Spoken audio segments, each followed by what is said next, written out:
আওয়ামী লীগের মতো করলে আমাদেরও একই দশা হবে, মির্জা ফখরুল ইসলাম।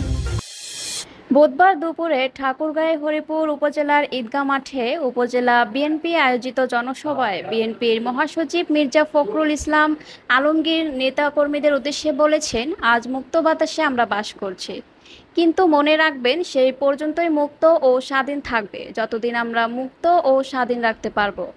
আমরা যদি আওয়ামী লীগের মতো শুরু করি তাহলে কি টিকতে পারবো? আমাদেরও কি একই রকম দশা হবে? বিএনপি নেতাকর্মীদের কাছে অনুরোধ, মানুষের ভালোবাসা অর্জন করতে হবে। আপনারা নিজেদের মানুষের কাছে প্রিয় বানান, কারো উপর অন্যায় অত্যাচার নির্যাতন করবেন না। এছাড়াও মির্জা ফখরুল আরও বলেন, হিন্দু সম্প্রদায়ের মানুষ আমাদের আমানত, তাদের রক্ষা করার দায়িত্ব আমাদের। এই আমানতকে আমাদের রক্ষা করতে হবে। সামনে পূজা আসছে, পূজাকে কেন্দ্র করে কোথাও যেন অঘটন না ঘটে, সেদিকে সবাইকে সজাগ থাকতে হবে। বিরাট অংশ আছেন যারা সনাতনী ধর্মের মানুষ, তাই না?